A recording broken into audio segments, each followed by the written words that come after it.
திரு நரேந்திர மோடி அவர்கள் பயந்துட்டாரா? அது வந்து ஆர்கானிக்கான ஸ்டூடெண்ட்ஸ் கிரவுட் கிடையாது. இங்கே வந்து இந்தியாவில் இது மூலயமா ஒரு பெரிய கலவரம் வெடிக்கணும், பாஜக ஆட்சியை கவிழ்க்கணும். நீங்கள் என்ன நினச்சிங்க, ஜல்லிக்கட்டு மாதிரி எப்படி தமிழ்நாடு முழுக்க வந்துச்சோ அது மாதிரி இந்தியா ஃபுல்லாக எல்லா இடத்துக்கும் வரும், நம்மளும் சேர்ந்து அப்படியே கோஷம் போட்டு ஆசாதி ஆசாதின்னு இந்தியில் கோஷம் போட்டுட்டு உட்காந்துருந்தாங்க. அப்போ என்ன நீங்கள் என்ன ஐடியாலஜியில் இருக்காங்க? இதே விஜய் அவர்கள் ஒரு ஸ்கூல் நடத்துறாரு, அங்கே 2 மொழி தான் சொல்லிக் கொடுக்குறாங்களா? இவர் திருமாவளவன் இருக்காங்க, அவர் 2 மொழி தான் சொல்லிக் கொடுக்குறாரா? முக ஸ்டாலின் அவங்க பொண்ணு செந்தாமரை சன்ஷைன் ஒரு ஸ்கூல் நடத்துறாங்க, அங்கே 2 மொழி தான் சொல்லிக் கொடுக்குறாங்களா? இன்னைக்கு நீங்கள் அந்த ஆர்ப்பாட்டத்தில் என்ன சொல்கிறீங்க? ஹிந்தியில் கோஷம் போட்டால் தான் டெல்லிக்காரனுக்கு புரியும். அதைத்தானையா நாங்களும் சொல்கிறோம். ஹிந்தியில் பேசினா தானே அவங்க கூட நம்ம கம்யூனிகேட் பண்ண முடியும். அறம் தமிழ் நேயர்களுக்கு இனிய வணக்கம். பல்வேறு அரசியல் நடப்பு நிகழ்வு குறித்து பேசுவதற்கு பாஜகவினுடைய மாநில செய்தி தொடர்பாளர் திருமதி சுமதி மேகவர்ணம் இணைந்திருக்கிறார். மேடம் வணக்கம். வணக்கம். இந்த காக்ரோச் ஜனதா பார்ட்டி அவங்க அதாவது கொஷின் பேப்பர் லீக் இந்த மாதிரி விஷயங்களை எடுத்து முன்னெடுத்தார். இதுதான் வரலாற்றில் முதல் முறையாக ஒரு மந்திரியே நாங்கள் ரிசைன் பண்ண வச்சிட்டோம் அப்படின்றாங்க. திரு நரேந்திர மோடி அவர்கள் பயந்துட்டாரா? அப்படி தானே இப்போ மீடியாவில் சொல்கிறாங்க. இது பயப்படுறது அப்படிங்கிறதெல்லாம் கிடையாது. என்ன அப்படின்னா, முதல்ல வந்து நீட்டில் நடந்த இந்த குளறுபடிகளுக்காக மாணவர்களோட ஒரு போராட்டம். ஃபஸ்ட்டு நாங்கள் என்ன யோசிக்கிறோன்னா, அந்த மாணவர்களோட உணர்வுகள் மதிக்கப்படணும், முதல் காரணம். 2வது காரணம், தர்மேந்திர பிரதான் அவர்கள் அவரோட ராஜினாமாலே குறிப்பிட்டிருக்காரு, போராட்ட மாணவர்கள் உண்மையான மாணவர்கள் ஒரு பக்கம் இருக்க, இதுக்குள்ள கலவரக்காரர்களும் தீவிரவாதிகளும் கிரிமினல்களும் ஊடுருவிட்டாங்க அப்படின்ற தகவல் வந்துருச்சு. நீங்கள் இப்படி தானே சொல்கிறீங்க? அதாவது வெளிநாட்டு சதி, கலவரக்காரர்கள் ஏன் இப்படி? அதாவது நான் ஒரு விஷயம் நான் சொல்கிறேன், உங்களுக்கு ஏதாவது பிரச்சனைனா பாஜகவை திட்டுங்க, பாஜகவை விமர்சனம் பண்ணுங்க, மோடி அவர்களை விமர்சனம் பண்ணுங்க, அமித்ஷா அவர்களை விமர்சனம் பண்ணுங்க, நாங்கள் ஏற்றுக்கிறோம். ஏன்னா இங்கே அரசியலுக்குன்னு வந்துட்டால் யாருமே விமர்சனத்துக்கு அப்பாற்பட்டவர்கள் இல்லை. ஆனால் நீங்கள் என்ன பண்ணுறீங்க, இந்தியாவை திட்டுறீங்க, இந்தியாவை துண்டு துண்டாக உடைப்பேங்கிறீங்க, காஷ்மீர் இந்தியாவிலே ஒரு பகுதி இல்லைன்றீங்க. அப்போது இவங்களாம் தேச பிரிவினைவாதிகளா? இப்போ இந்த போராட்டத்தில் பல்வேறு நபர்கள் ஆதரவு கொடுக்க வராங்க. நேபாள் மாதிரி ஆயிருன்னு சொன்னது ஒரு பெரிய விஷயமா சர்ச்சையாக பார்க்கப்பட்டது. இந்தியாவை துண்டாடுன்னு எங்கேயுமே பேசப்படலையே. இந்த உமர் காலித் அப்படின்னு சொல்லிட்டு ஒரு ப்ரொட்டஸ்ட் பண்ணி அவங்களோடதே என்னன்னா, இந்தியாவை துக்கடாக உடைப்போம் அப்படின்னு சொல்லி எல்லாம் பண்ணவங்க. அவனை ரிலீஸ் பண்ணணும், அவனை விடுதலை பண்ணணும்னு சொல்லி இங்கே அந்த மாணவர்கள் சொல்கிறாங்க. இன்னொரு பக்கம் ஆர்டிகல் 370 நீக்குங்கிறாங்க. இல்லை, அதாவது இப்போது மாணவர்கள் தன்னெழுச்சியாக முதல்ல இந்த போராட்டத்தை துவங்குறாங்க. நீங்கள் ஒன்று புரிஞ்சுக்கணும், தன்னெழுச்சியாக வர்றதுன்றது கிடையாது. இது எதற்காகனா, நீங்கள் இப்போ நம்ம தமிழ்நாட்டில் ஜல்லிக்கட்டு போராட்டத்தை தன்னெழுச்சிம்பாங்க. ஏன்னா ஜல்லிக்கட்டுன்னு ஒரு மாட்டு இனமே அழிஞ்சு போயிடும் அப்படின்றப்போ விவசாயிகள் மட்டும் வரல. இப்போ சென்னையில் நடந்து பொழுது நாங்களாமும் போனோம். எங்கள் வீட்டில் மாடு கிடையாது, மாடையே நம்ம பார்த்ததில்ல. ஆனாலும் நம்ம தமிழர்களோட பாரம்பரியம், கலாச்சாரம், நம்மளோட வாழ்வியல் முறை அதில் இருக்குன்றதுக்காக எல்லாரும் போகிறோம். ஆனால் நீங்கள் நீட் எக்ஸாமை யோசிச்சு பாருங்கள், நீட் படிக்கிற மாணவர்களுக்கு தான் அதோட பிரச்சனை என்னன்னு தெரியும். ஒன்று, அந்த பையன் நீட் படிக்கிறவங்களா இருக்கணும், இல்லை தான் அவங்களோட உறவினர்களாக இருக்கணும், இல்லை அவங்க பேரண்ட்ஸாக இருக்கணும். சரி, இந்த கேட்டகரியே இல்லைனாலும் மாணவர்களாக இருக்கலாம். இல்லை, மாணவர்களாக இருக்கலாம். இப்போது நம்ம நீங்கள் எந்த ஒரு இடத்துல ஒரு பாலியல் பிரச்சனையை ஒரு அத்துமீறல், ஒரு திருட்டு, ஒரு கொலை, எங்கேயோ நடக்குது, நாம் பொங்குறோமா இல்லையா, நம்ம கேட்குறோமா இல்லையா? கட்டாயம் கேட்கலாம். அதாவது அந்த காசுன்னு இருக்குல்ல, அங்கே இருக்கிற கூட்டம் எதுக்காகனா, நீட்டில் இருக்கிற குளறுபடிகளை சரி பண்ணுங்க, ஃபேர் நீட் அப்படின்றதான் அதுக்கான. ஆனால் அங்கே போய் உட்காந்துக்கிட்டு இந்தியாவுக்கு எதிராக கோஷம் போடுறீங்க, ஆப்கானிஸ்தான் கொடியை வச்சிருக்கிறீங்க, பாலஸ்தீன் கொடியை வச்சிருக்கீங்க. பொழுது இது மாதிரி ஒரு சில பேர் வந்திருக்காங்க செய்யறாங்க. இப்போ அவர்களை தானே நீங்க இனம் கண்டு அவங்கள தான் டார்கெட் பண்ணி பிடிக்கிறாங்க. இப்போ அவங்கள தான் அவர்கள் மீது ஒரு வன்முறை ஏவப்பட்டது. இப்போ அங்கதான் அவர் காங்கிரஸ் தலைவர் ஒரு எதிர்கட்சி தலைவர் ராகுல் காந்தி உள்ள வர்றாரு. அது வரைக்கும் அவருமே வரலையே. இப்போ சோனம் வாட்சுக்கு அவருடைய உண்ணாவிரத போராட்டம் வரைக்கும் எந்த பிரச்சனையும் இல்லை. இங்கே மாணவர்கள் மீது அவங்க ஒரு பெரிய ஒரு வன்முறை, போலீஸார்கள் தாக்குதல் நடக்கும்போது தானே அது பெரிய பிரச்சனையாகுது. நீங்கள் உங்கள் எல்லாத்துக்குமே அங்கே வீடியோ ரெக்கார்டு இருக்குது, நீங்கள் பாருங்கள். எந்த இடத்துலையுமே காவல்துறையினர் அமைதியாக நின்று அவங்களுக்கு பாதுகாப்பு தான் கொடுத்துட்ருக்காங்க. ஆனால் எங்கே ஒரு இடத்துல முதல்ல மாணவர்கள் தான் தாக்க ஆரம்பிக்கிறாங்க. ஒரு தனியாருக்கு ஒரு காவலரை ஒரு 50-60 பேர் மாணவர்கள் போர்வையில் மற்றவர்கள் வந்தவர்கள் இருக்கலாம். அதாவது இப்போ மாணவர்களோட மைண்ட் செட் என்ன தெரியுமா, இப்போ ஒரு 50 பேர் அடிக்கிறாங்கன்னா கூட சும்மா இருக்க மாணவர்கள் என்னன்னே தெரியாமல் அவனும் போய் அடிப்பான். அந்த மாப் மென்டாலிட்டி. இன்னொன்று அதுலேயும் இவன் ஜென்சி அப்படிங்கும்பொழுது அவன் இன்னும் கொஞ்சம் ஒரு மாதிரி ஸ்பார்க்காக இருப்பான். என்னன்னே தெரியாமல் அப்படி ஜாலியாக அவனுக்கு அது ஒரு ஃபன்னாக இருக்கும். சும்மா பேரிகேடை சாச்சி விட்டுட்டு போகிறது, அதில் ஏறி குச்சி போகிறது, இதெல்லாம் சட்டவிரோதமான செயல்னு கூட அவனுக்கு தெரியாது. ஆனால் இந்த கிரிமினல்களுக்கு தெரியும். இவங்களோட வேலையே என்னென்னா, அமைதியாக நடந்துட்டு இருக்கிறதுல இவங்க உள்ள புந்து தப்பு 4 பேர் அடிச்சாங்கன்னா உடனே எல்லாரும் சேர்ந்து வந்து அடிக்கிறது. அப்போ நீங்கள் யோசிச்சு பாருங்க, காவல்துறையில் இருக்கிறவங்க சிஆர்பிஎஃப் யார் அடிச்சானா அவனை மட்டுமே வளர்க்க முடியும், கூட்டமாக எல்லாருமே அடிக்கிறப்போ அப்போ எல்லாரையும் தான் வந்து லத்தி சார்ஜ் பண்ணி நகர்த்துறாங்க. அடுத்ததா காவல்துறை அதிகாரிகளுக்கு ஸ்ட்ரிக்டாக ரூல்ஸ் கொடுத்துருக்கு. அவங்க என்ன திட்டினாலும் என்ன பண்ணாலும் நீங்கள் ரொம்ப பொறுமையாக இருக்கணும்னு எத்தனை வீடியோக்கள் நீங்கள் எடுத்து பாருங்கள். பேரிகார்டுக்கு இந்த பக்கம் நின்றுட்டு அவ்வளோ அசிங்கமாக திட்டுறாங்க காவல்துறை அதிகாரிகளும் சிஆர்பிஎஃப்களும். உங்களுக்குலாம் ரோசம் இல்லையா, சோறு திங்கிறியா, என்ன பண்ண, அமைதியாக செவுடு மாதிரி உட்காந்துருக்காங்க காவல்துறை அதிகாரிகள். அதுக்கு அடுத்தது பார்த்தீங்கன்னா பெப்பர் ஸ்ப்ரே எடுத்துகிட்டு வந்து காவல்துறை அதிகாரிகள் முகத்தில் அடிக்கிறாங்க. நீங்கள் யோசிச்சு பாருங்கள், இதை யாராவது ஏற்றுக்க முடியுமா? அப்போ என்ன பண்ணுறாங்கன்னா இந்த கிரிமினல்கள் ஊடுருவாங்க இல்லையா, இவங்க என்ன பண்ணுறாங்க, ப்ரொவோக் பண்ணுறாங்க. யாரை, காவல்துறை அதிகாரிகளையும் சிஆர்பிஎஃப் வீரர்களையும் இந்த மாதிரி ஏதோ ஒரு தாக்குதல் நடத்தணுன்றதுக்காக அவங்கள ப்ரொவோக் பண்ணுறாங்க. அப்போ என்ன அஜெண்டா இருக்க முடியும்? இது அஜெண்டாக்காக தானே வந்திருக்காங்க. இங்கே பாருங்க, இந்த கூட்டத்தில் நீட்டுக்காக எங்களுக்கு வேணும்னு அப்பாவியாக வந்த மாணவர்கள் இருக்காங்க. ஆனால் இதில் குளிர்காயறது யாருன்னா, இப்போ நேற்று டெல்லி போலீஸ் அனௌன்ஸ் பண்ணியிருக்காங்க, கிட்டத்தட்ட 2800 பேருக்கு மேலே கிரிமினல்கள், குற்ற பின்னணி உள்ள கிரிமினல்கள், ரேப்பிஸ்ட்டு, மர்டரர்ஸு, ஹிஸ்ட்ரி ஷீட்டர்ஸு, பிக் பாக்கெட்ஸ்னு பெரிய பெரிய கொலை குற்றத்தில் ஈடுபட்டவன்லேருந்து அத்தனை பேரோட முகமும் வந்து அந்த சிசிடிவி ஃபுட்டேஜ்லேருந்து இவங்களோட ஆல்ரெடி இருக்கிற கிரிமினல் ரெக்கார்டில் வேற ஒரு ரெக்கார்டு இருக்குன்னு வச்சுக்கோங்க. இங்கே வந்து அவன் சொந்தத்தில் யாரோ ஒருத்தர் நீட்டுக்கான பிரச்சனை, ஃபேர் நீட் வேணும்னு அவன் வந்து நிற்கிறான். அதில் பிரச்சனை இருக்கிறவன் அவன் ட்ரபிள் பண்ணானா நீங்கள் கேட்கலாம், ஒரு ஒருத்தரை தாக்கியிருந்தானா நீங்கள் ஃபோட்டோ எடுத்துக்க. அந்த மாதிரி ஒரு கிரிமினல் பேக்ரவுண்டில் இருக்கிறவன் அங்கே வந்து வரவே கூடாதுன்னு நீங்கள் எப்படி சொல்ல முடியும்? இல்லை, இது எங்களுக்கு புரியல. ஒரு கிரிமினல் ரெக்கார்டு இருக்கிறவங்க உள்ளே வராங்கன்னா அது எதற்குன்னா அந்த கலவரத்தை வந்து மிஸ்லீட் பண்ணுறதுக்கு, அங்கே ஒரு பிரச்சனை தூண்டுறதுக்கு, ஒரு போராட்டத்தை டைல்யூட் பண்ணுறதுக்கு. நீங்கள் யோசிச்சு பாருங்கள், இவர் வாங்ஷுக் வந்து உண்ணாவிரத போராட்டம் இருந்தப்பலாம் அங்கே எவ்வளோ பேர் இருந்தாங்க? ஒரு 1000-2000 பேர் தான் இருந்தாங்க. அமைதியாக நடந்துச்சு. கடைசி நாள் இந்த கலவரம் நடக்கிற போகிற அன்றைக்கி மட்டும் துபுன்னு கிட்டத்தட்ட ஒரு 30,000-40,000 பேர் கூடுறாங்க அந்த இடத்துல. கிட்டத்தட்ட 50,000 பேர் இருந்ததாக சொல்லப்படுறாங்க. எதற்காக அன்னைக்கு மட்டும் அவ்வளோ பேர் வந்தாங்க? யார் அவங்களை இன்ஸ்ட்ரக்ஷன் கொடுத்தது? அப்போ அத்தனை பேர் வரவழைக்கப்பட்டிருக்கிறாங்க. அது வந்து ஆர்கானிக்கான ஸ்டூடெண்ட்ஸ் க்ரௌடு கிடையாது. இவங்க கலவரம் பண்ணணும்னு ஒவ்வொரு ஏரியாவில் இருந்தும் கட்சி சார்ந்தும், அதாவது எதிர்கட்சியில் இப்போ இந்த காங்கிரஸ்லலாம் கம்யூனிஸ்ட்லேருந்து எல்லாருமே இங்கே ஒரு பிரச்சனை நடக்கணும், ஆம் ஆத்மியிலேருந்து இங்கே வந்து இந்தியாவில் இது மூலயமா ஒரு பெரிய கலவரம் வெடிக்கணும், பாஜக ஆட்சியை கவிழ்க்கணும் அப்படிங்கிற இதோட கடைசி நாளில் அவ்வளோ பேர் குமிஞ்சு அதே போல் காவல்துறை மேலே திட்டமிட்டு தாக்குதல் நடத்தப்படுது. காவல்துறை பெண் அதிகாரியை தாக்கியிருக்காங்க. ஒரு பெண் அதிகாரியை வந்து இழுத்து அவங்கள மாலஸ் பண்ணி அவங்களோட கையெல்லாம் உடச்சி இந்த மாதிரிலாம் பண்ணியிருக்கிறாங்க. மீடியாவில் இருந்த பெண் அதிகாரிகள், பெண்களை வந்து மீடியா ரிப்போர்ட்டர்ஸை வந்து பிடிச்சி இழுத்து மாலஸ் பண்ணி எல்லாம் பண்ணியிருக்கிறாங்க. அப்போது இந்த மாதிரி செயல்கள் எல்லாம் எப்படி ஏற்றுக்க முடியும்? அப்போ எந்த மாணவர்களும் இப்படி செய்ய மாட்டாங்க. ரொம்ப ஒரு மாதிரி ஃபில்த்தியான அவங்களோட பாடி லாங்குவேஜ் அந்த மாதிரி செய்யறது. அடுத்தது வந்து ஒரு பக்கம் பார்த்தீங்கன்னா எல்ஜிபிடிக்குங்கிறாங்க, ஒரு பக்கம் பார்த்தீங்கன்னா ஆர்டிகல் 370ங்கிறாங்க.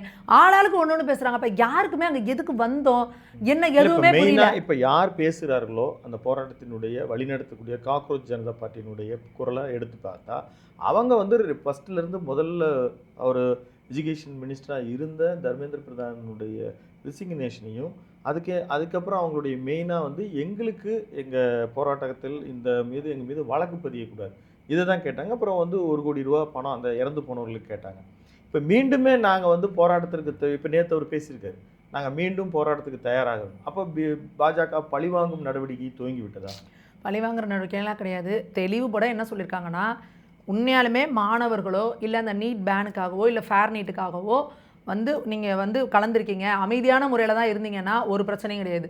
ஆனால் அங்கே இருந்து உங்களுக்கு ஒரு கிரிமினல் பேக்ரவுண்டு இருந்திருக்கு, அதே நேரத்தில் அங்கே வந்து நீங்கள் கலவரத்தை தூண்டுற செயலில் எதிலோ ஈடுபட்டிருக்கீங்க அப்படின்னா நிச்சயமாக உங்கள் மேலே நடவடிக்கை எடுக்கப்படும். அங்கே ஒருத்தர் போயிட்டு ஒரு தீக்குச்சியை கொளுத்தி ஒரு அந்த கார் இதில் போடுறாரு டேங்க்கில், அவங்களால நீங்கள் என்ன பண்ணுங்கிறீங்க?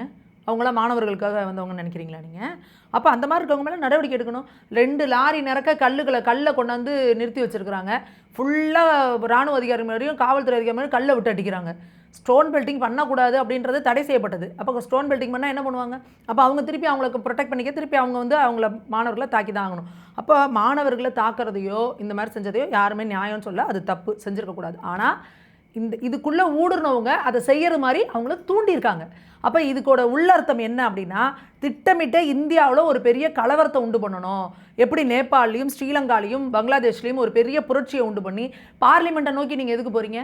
எப்படி பங்களாதேஷில் பார்லிமெண்ட்டுக்குள்ளே பூந்து எல்லாத்தையும் உடச்சி எடுத்து போட்டு எல்லாத்தையும் கொளுத்தி விட்டு காலி பண்ணி பலமுறை போராட்டக்காரர்களுடைய வியூ என்னன்னா, பார்லிமெண்ட்டை நோக்கி போவாங்க, போயிட்டு ஒரு கோஷம் விட்டுட்டு திரும்பி வந்துடுவாங்க. நீங்கள் ஸ்ரீலங்காவை கவனிச்சிங்களா? பார்லிமெண்ட்டுக்குள்ள போய் என்ன பண்ணாங்க? இல்லை பார்லிமெண்ட் போகிறதுக்கு வந்து நீங்கள் கலவரக்காரர்கள் யாராவது கொஞ்சம் பேர் முயற்சி பண்ணு, மாணவர்கள் அது வந்து ஒரு ஏங்க இது பாருங்க, அந்த அஜெண்டா அப்படியே தானேங்க. ஸ்ரீலங்கால அப்படிதான் பார்லிமெண்ட்டுக்குள்ள போய் அடிச்சு நொறுக்கி கொளுத்தி எல்லாத்தையும் காலி பண்ணாங்க. பங்களாதேஷ்லயும் அதே மாதிரி தான் பண்ணாங்க. நேபாள்லயும் அப்படி. நீங்க பாத்தீங்கன்னா உங்களுக்கு அந்த ஒரு டூல் கிட் தெரியுதா? இது ஒரு திட்டமிட்ட பிளான். நீங்கள் ஒயிட் ஹவுஸ்க்குள்ளே போயிட்டு அமெரிக்காவில் போய் ஒயிட் ஹவுஸை நோக்கி நான் போகிறேன்னு போயிட முடியுமா? நீங்கள் 4 அடி எடுத்து வச்சாலும் என்ன பண்ணுவான்? பதிலே கிடையாது, சுற்றுவான். அது நீங்கள் யாராக இருந்தாலும் சரி. அப்போ ஒவ்வொரு நாட்டுக்குன்னு ஒரு ப்ரோட்டோகால் இருக்குல்ல, அந்த சேஃப்டி ஏரியா இருக்குல்ல. அப்படி இருக்கும்பொழுது பார்லிமெண்ட்டுங்கிறது ஒரு பாதுகாக்கப்பட்ட இடம். அந்த இடத்துக்குள்ளே நீங்கள் அந்த குறிப்பிட்ட இடத்துக்குள்ளே நீங்கள் போக முடியாது, அந்த இடத்துல இது பண்ண முடியாது. அப்போ நான் அதை நோக்கி போவேன் அப்படின்னு போகிறது. அதே போல் எப்படி வந்து அந்த பங்களாதேஷ் புரட்சியில் ஒரு பொண்ணு வந்து அந்த போலீஸ் வேனை மறைச்சு நின்றுச்சு, அதே மாதிரி இப்போ நிற்கிறது எல்லாமே. இதில் நீங்கள் யோசிச்சு பாருங்கள், இன்றைக்கி பார்த்தீங்கன்னா ஒன்றா வருது. நிறைய இன்ஸ்டாகிராம் இன்ஃப்ளூயன்சர்ஸ் பார்த்தீங்கன்னா சும்மனாச்சுக்கு அந்த போராட்டத்தில் போய் நின்றுட்டு ஏதோ ஒரு கோஷத்தை போட்டுட்டு அது மூலயமா தன்னோட ஃபாலோயர்ஸ் அதிகம் பண்ணிக்கலான்னு போனேன். ஒரு பொண்ணு நேற்று வீடியோ போடுது, நான் வந்து அங்கே போயிட்டா என்னோட ஃபாலோவர்ஸ் ஏறுவாங்கன்னு போனேன், அங்கே போனால் என்னோட ஐஃபோன் 17 தொலைஞ்சு போச்சு அப்படின்னு அழுதுகிட்டு ஒன்று வீடியோ போடுது. ஸோ இப்படிலாம் போனவங்களும் இருக்கிறாங்க. அப்போ நாங்கள் என்ன சொல்கிறோம், மாணவர்களோட உணர்வுகள் மதிக்கப்படணும், அதில் எந்த சந்தேகமும் இல்லை. அது ரொம்ப தெளிவுபட குறிப்பிட்டு தான் தர்மேந்திர பிரதான் அவர்கள் வந்து ராஜினாமா பண்ணியிருக்காரு. அப்போது அவர் திரும்ப அதில் இன்னொரு வார்த்தையும் சொல்கிறாரு, இதை காரணமாக வச்சு கலவரக்காரர்கள் ஊடுருவிட்டாங்க, இந்தியாவில் ஒரு கலவரத்தை உண்டு பண்ண திட்டமிட்டிருக்காங்க, ஸோ அது எந்த வகையிலும் நடக்கக்கூடாது அப்படின்றதுக்காக நான் தார்மீக பொறுப்பெடுத்து விளைவிக்கிறேன் அப்படின்னு சொல்கிறாரு. நீங்கள் யோசிச்சு பாருங்கள், காங்கிரஸ் ஆட்சி காலத்தில் எத்தனையோ எக்ஸாம்ஸ் எது நடந்தாலும் எவ்வளோ லீக்ஸ் நடந்திருக்கு, எவ்வளோ பேப்பர் லீக் ஆயிருக்கு. அதுக்கு யாருங்க பொறுப்பேற்று பதவி விலகுனா? இந்த மாதிரி மறுதேர்வு வச்சாங்க, இங்கேயும் தான் மறுதேர்வு வச்சுட்டாங்களேங்க. இங்கே உடனடியாக சிபிஐக்கு உடனே அதை கொடுத்து மறுதேர்வு வச்சுட்டாங்க. 47 பேர் மேலே நடவடிக்கை எடுத்திருக்காங்க. ஏன்னா ஒரு எக்ஸாம் இது நடக்கிறதுக்கு வந்து அமைச்சர் பொறுப்பேற்க முடியாது. கீழே லெவலில் நடத்துகிற அந்த என்டிஏவோ அது கீழே இருக்கிற அதிகாரிகள் தான் அதுக்கு பொறுப்பேற்கணும். ஆனால் நீங்கள் கேட்டதுக்கு அவங்க தார்மீக பொறுப்பெடுத்து அவங்க வந்து ராஜினாமா பண்ணிட்டாங்க. அப்போது ராகுல் காந்தி என்ன நினச்சாருன்னா, கட்டாயம் தர்மேந்திர பிரதான் பதவி விலக மாட்டார், அப்போ என்ன பண்ணலான்னா இதை வச்சு நம்ம பிரச்சனையை பண்ணலாம் அப்படின்னு. இன்னொரு விஷயம் நீங்கள் கவனிச்சு பாருங்கள், ஏன் தர்மேந்திர பிரதானை டார்கெட் பண்ணுறாங்க அப்படின்னா, இதுக்கு முன்னாடி நம்மளோட சிலபஸில் இந்த வரலாறுலாம் யாரை படிச்சிருந்தோம்? நம்மளை இங்கே படையெடுத்து வந்த இஸ்லாமிய மன்னர்கள், அக்பர் தி கிரேட், ஷாஜஹான், தாஜ்மஹால், இப்படியே அந்த இஸ்லாமியர்களோட வரலாறு தான் இருந்துச்சு. நம்ம இந்திய மன்னர்களோட வீரமோ பாரம்பரியமோ நம்மளோட பெருமையோ அதில் இல்லை. அப்போ இவர் என்ன பண்ணுறாரு, இங்கே நம்மளோட ராஜராஜ சோழன், ராஜேந்திர சோழன், ராணா பிரதாப் சிங், வீர சிவாஜி, இந்த மாதிரி இருக்கிறவங்களெல்லாம் உள்ள சேர்க்கிறாரு. குரு கோவிந்த் சிங், இவங்களோட வரலாறுலாம் வருது. அந்த சில அவங்களோட இது என்னன்னா, இருங்க, அடுத்ததா இன்னொரு விஷயம் என்ன தெரியுமா? ஒரு நிமிஷம், நான் எனக்கு இதுக்கு கூட பதில் சொல்லுங்க. நீங்க படிச்சீங்க, நீங்க ஸ்கூல்ல படிக்கிறப்போ 1975-76ல எமர்ஜென்சின்னு ஒன்று இந்திரா காந்தி கொண்டு வந்தாங்கன்னு நீங்க படிச்சிருக்கீங்களா ஸ்கூல்ல? இல்லை, அப்போ வந்து பழைய வரலாறு. இப்போ நம்ம எங்களுடைய கேள்வி என்னன்னா, பழைய வரலாறுகளை இப்போ சொல்லும் பொழுது இஸ்லாமிய மன்னர்கள் அவர்கள் இந்த மண்ணை ஆண்டிருக்கிறார்கள். 1525 பானிபட்டிலிருந்து ஆண்டு பிரிட்டிஷ்காரர்கள்கிட்ட வருது. ஆனால் இப்போ வந்திருக்கிறது என்னென்னா, பிரிட்டிஷ் அந்த பிரபுக்களை பற்றிய வரலாறு அதிகமாக இருக்குது, இஸ்லாமியர்கள் வரலாறு சுத்தமாக எடுத்துட்டீங்க. அப்போ இதில் கூட நீங்கள் ஏதாவது வெறுப்பு, இஸ்லாமிய வெறுப்பு கொண்டு வரணுமா? நான் என்ன சொல்கிறேன், இப்போ சொல்கிறப்ப கூட பாருங்கள், நீங்கள் பிரபுக்கள்ங்கிறீங்க. ஏன் நம்மளை அடிமைப்படுத்தி வச்சுருந்தவங்க, அவங்கள நம்ம இன்னும் பிரபுக்கள், துரைகள், அதுதான் சொல்கிறேன். அது அவங்களா வச்சுக்கிட்டது. அப்போது நாம் எந்த அளவுக்கு இந்த 500 வருஷத்துக்கு 1500 வருஷத்துக்கு சொல்கிறீங்களே, அப்போ அதுக்கு முன்னாடி இருந்த நம்மளோட மன்னர்கள் வரலாறையே நமக்கு சொல்லித்தரப்படல. இன்னைக்கு நமக்கு வந்து நம்ம பசங்களை கேட்டிங்கன்னா மவுண்ட் பேட்டன் பிரபும்பா, நீங்கள் சொன்ன மாதிரி லாடு, எல்லார் பேரையும் தெரியும். ஆனால் நம்ம பசங்களுக்கு எத்தனை பேருக்கு ராஜேந்திர சோழன், ராஜராஜ சோழன், அதுக்கு அடுத்த வம்சம் தெரியுமா? இல்லை, அந்த பாடங்கள்லாம் நமக்கு ரொம்ப ரொம்ப ரொம்ப கம்மி. நம்மளோட சிலபஸில் மெயினாக வந்து இந்த காங்கிரஸ் வச்சுருந்ததே பார்த்தீங்கன்னா, இந்த 1500 வருஷங்கள், அந்த 1000 வருஷங்களுக்கு முன்னாடி 800 வருஷங்கள்லேருந்து இப்படியே குறைச்சிட்டு வந்தீங்கன்னா, இங்கே 800 வருடங்களுக்கு முன்னாடி தான் அந்த படையெடுப்பு நிகழுது, இஸ்லாமிய படையெடுப்பு. அப்போ அங்கே வந்து உங்கள் மாலிகாபூர், நீங்கள் யோசிச்சு பாருங்கள், தன்னம்பிக்கைக்கு ரொம்ப உதாரணமாக யாரை காமிச்சாங்க நமக்கு? கஜினி முகமது. எப்படி இது சரியான பாடத்திட்டமா? ஒருத்தர் அங்கேருந்து படையெடுத்துட்டு வந்து 18 தடவை நம்மள எல்லாரையும் அடிச்சு துவச்சு இங்கே இருக்கிற நம்ம இந்தியர்களை கொள்ளையடிச்சிட்டு போயிருக்கான். அப்போ 18 முறை இங்கே வந்து நம்மளை கொள்ளையடிச்சிட்டு போனால் நீங்கள் பதிவு வைப்பீங்களா? விடாமுயற்சியோடு 18 முறை இங்கே வந்தான் அப்படின்றத நீங்கள் சொல்லுவீங்களா? எவ்வளோ பெரிய தப்பான வரலாறு நம்ம குழந்தைங்களுக்கு சொல்லி கொடுத்துட்ருக்கோம். அப்போ இதெல்லாம் வந்து இவங்க சரி பண்ணுறாங்க, சிலபஸில் சேர்க்குறாங்க அப்படிங்கும் பொழுது உங்களுக்கு கோவம் வருது. அதனால உங்களோட டார்கெட் தர்மேந்திர பிரதான் அவர்களாக இருக்குது. அடுத்ததா இப்போ லேட்டஸ்ட்டாக என்சிஆர்டி சிலபஸில் எமர்ஜென்சி பற்றி சேர்த்துருக்குறாங்க. 1975-76 எமர்ஜென்சி எப்படி கொண்டு வந்தாங்க, என்ன செஞ்சாங்கன்னு. ஸோ அப்போ உங்களால் எப்படி தாங்க முடியுமா காங்கிரஸால்? அப்போ அதனால நீங்கள் கதறிட்டு நீங்கள் தர்மேந்திர பிரதான் அவர்களை டார்கெட் பண்ணுறீங்க. இல்லை, இப்போ அங்கே வந்து நீட்டு, ஃபேர் நீட், அதாவது எக்ஸாமை பர்ஃபெக்டாக நடத்தித்தாங்க அப்படின்றது ஸ்டூடெண்ட்ஸோட கோரிக்கையாக இருந்துச்சு.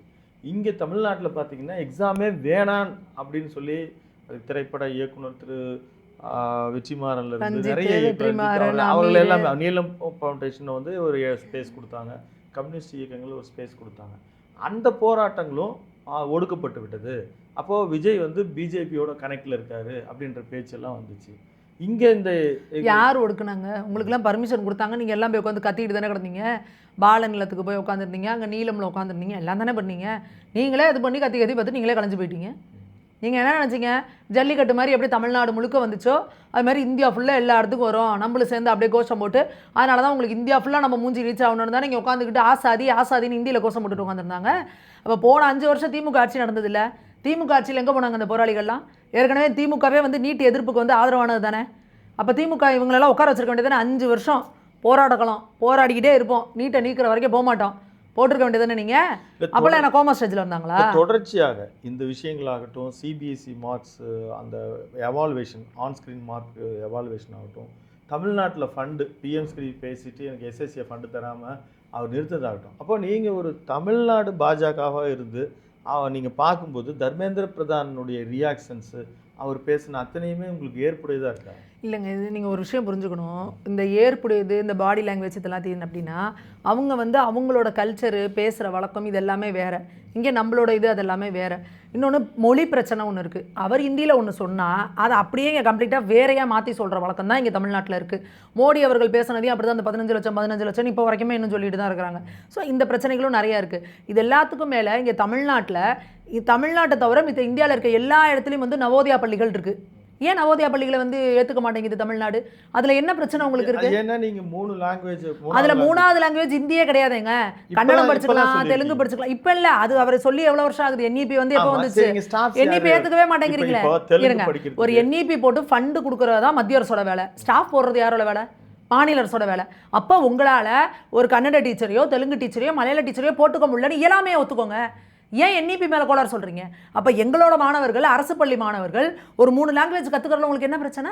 நீங்கள் மறைமுகமாக இந்தியை கொண்டு வரதுக்கு தான் இப்போ வந்து ரெடியாக ஹிந்தி டீச்சர் தான் இருக்காங்க. நீங்கள் அப்படியே ஏன் ஹிந்தி டீச்சர் எப்படி ரெடியாக இருப்பாங்க? நீங்கள் தான் இந்தியே இல்லாமல் ஒழிச்சிட்டீங்க தமிழ்நாட்டில். அப்போ நீங்கள் அரசு பள்ளியில் மட்டும்தான் ஹிந்தி படிக்கிறது இல்லை, ஹிந்தி பிரச்சார சபாவில் லட்சக்கணக்கான பேர் படிச்சுக்கிட்டு இருக்காங்க. சிபிஎஸ்சி ஸ்கூலில் எல்லாரும் ஹிந்தி படிச்சுட்டு இருக்காங்க, மெட்ரிகுலேஷன் ஸ்கூலில் எல்லாரும் ஹிந்தி படிச்சுட்டு இருக்காங்க. ஒரே ஒரு விஷயம், ஏழை அரசு பள்ளி மாணவர்கள் கவர்மெண்ட் ஸ்கூல் பிள்ளைங்க மட்டும் ஹிந்தி படிக்க கூடாது. அப்ப நீங்க ஹிந்தியை ஒழிச்சிட்டீங்களா? வெளியில ஹிந்தி அப்படின்றது இல்லை, ஹிந்தி, ஜெர்மன், சைனீஸ் எல்லாமே பிரெஞ்சு கூட இங்கே கற்றுத்தருகிறார்கள். அது பிரச்சனை இல்லை. இங்கே ஆசிரியர்கள் வந்து பற்றாக்குறை பிரச்சனை இருக்குது. நீங்கள் ஹிந்தி படித்தாதான் அல்லது 3rd லாங்குவேஜ் நீங்கள் எடுத்துக்கிட்டா தான் நீங்கள் யோசிச்சு பாருங்க, எஸ்எஸ்ஏ ஃபண்டே தருவேன். இங்கே ஆந்திரா பார்டரில் இருக்கிற தெலுங்கு படித்தவங்க எவ்வளோ பேர் இருக்காங்க. இந்த பக்கம் கர்நாடகா பார்டர் போனீங்கன்னா கன்னடம் படித்தவங்க ஊர்பட்ட பேர் இருக்காங்க. நீங்கள் இந்த கன்னியாகுமரி சைடு இந்த கேரளா பார்டரில் ஃபுல்லாக போனீங்கன்னா மலையாளம் படித்தவங்க எவ்வளோ பேர் இருக்காங்க. ஏன் உங்களால் அந்த டீச்சர்ஸ்லாம் எடுத்து போட முடியாதா? இது என்ன பேசுகிறீங்க? தமிழ்நாட்டில் தெலுங்கு, மலையாளம், கன்னடம் பேசுகிற டீச்சர்ஸ் இல்லையா? எடுத்து போடுங்க, போட்டு ஆப்ஷன் கொடுத்து அவனுக்கு இன்னொரு லாங்குவேஜை கற்றுக் கொடுங்க. நீங்கள் யோசிச்சு பாருங்கள், அவன் நார்த்து போய் அவன் வேலை செய்யணும்னு அவசியம் இல்லை. கர்நாடகாவுக்கு போகிறான், கன்னடம் தெரிலனா அவன் எவ்வளோ கஷ்டம். இல்லைங்க ஆந்திராவுக்குள்ளே போகிறான், தெலுங்கு தெரிலனா எவ்வளோ கஷ்டம். நீங்கள் இந்த தமிழ்நாடை தாண்டி இந்த பக்கம் போயிட்டீங்கன்னாவே எல்லாருக்கும் குறைஞ்சது 3 இல்லை 4 லாங்குவேஜ் தெரியுது. அந்த பக்கம் தெலுங்கு, கன்னடம், தெலுங்கு, கன்னடம், ஹிந்தி எல்லாரும் பேசுகிறாங்க. அதே மாதிரி இந்த பக்கம் வந்தீங்கன்னா தெலுங்கு, மலையாளம், ஹிந்தி. இந்த பக்கம் வந்தீங்கன்னா கன்னடம், மராத்தி, ஹிந்தி, இப்படி எல்லாருக்கும் தெரிஞ்சிருக்கு. நம்ம தமிழ் மக்களை மட்டும்தான் இப்படியே உங்களோட அரசியலுக்காக மாணவர்களை அதை படிக்கக்கூடாது இதை படிக்கக்கூடாது இப்படியே சொல்லி ஏதோ ஒரு அரசியல் சாயம் பூசி கடைசியில் பாதிக்கப்படுறது யாருன்னா அரசு பள்ளி மாணவர்கள் மட்டும்தான் இதில் வந்து பாதிக்கப்படுறாங்க. இப்போ கடைசியாக திமுகவினுடைய 2021-26க்கு முன்னால் ஒரு 4.5 வருடங்கள், ஒரு 4.5 வருடங்கள் திரு எடப்பாடி பழனிசாமியினுடைய கூட்டணியா, அப்போ கூட உங்களால் நவோதயா பள்ளியை ஏன் சொல்லி கொண்டு வர முடியல? எல்லாம் அதே திராவிட ஆட்சி தானேங்க. அதாவது கூட்டணியில் இருந்தால் கூட அவங்களுக்குமே வந்து அந்த இதில் 3 மொழி கொள்கை கிடையாது, 2 மொழி கொள்கை தான். அதான் சொல்கிறேன்ல, புரிதல் இல்லாமல் இன்றைக்கி தாவேகாவாக தானே சொல்லுது நாங்கள் 2 மொழி கொள்கை தான்றாங்க. அப்போ என்ன நீங்கள் என்ன ஐடியாலஜியில் இருக்காங்க? இதே விஜய் அவர்கள் ஒரு ஸ்கூல் நடத்துகிறாரு, அங்கே 2 மொழி தான் சொல்லிக் கொடுக்குறாங்களா? இவர் திருமாவளவனர் இருக்காங்க, அவர் 2 மொழி தான் சொல்லிக் கொடுக்குறாரா? முக ஸ்டாலின் அவங்க பொண்ணு செந்தாமரை சன்ஷைன் ஒரு ஸ்கூல் நடத்துகிறாங்க, அங்கே 2 மொழி தான் சொல்லிக் கொடுக்குறாங்களா? யாருங்க ஏமாத்துறீங்க? அப்போ ஏங்க இப்படி அப்பாவி ஏழை பிள்ளைகளோட வயிற்றுல நீங்கள் அடிக்கிறீங்க அப்படின்றத எங்களுக்கு புரியல. அதை தான் நாங்கள் திரும்ப கேட்டுட்ருக்கோம். எங்களுக்கு இந்தியை சொல்லிக் கொடுக்கணும்னு எந்த அவசியமும் கிடையாது. எங்களை பொறுத்த வரைக்கும் ஏதோ ஒரு லாங்குவேஜ் சொல்லிக் கொடுங்க. குழந்தைங்க கற்றுக்க தயாராக இருக்காங்க. 3 மொழியில் 5 மொழி கற்றுக் கொடுங்க. எத்தனை மொழி தெரியுதோ அவங்க கூட அத்தனை பேர் இருக்க பலம். கம்யூனிகேஷன் தானேங்க மொழி. இன்றைக்கி நீங்கள் அந்த ஆர்ப்பாட்டத்தில் என்ன சொல்கிறீங்க? ஹிந்தியில் கோஷம் போட்டால் தான் டெல்லிக்காரனுக்கு புரியும்.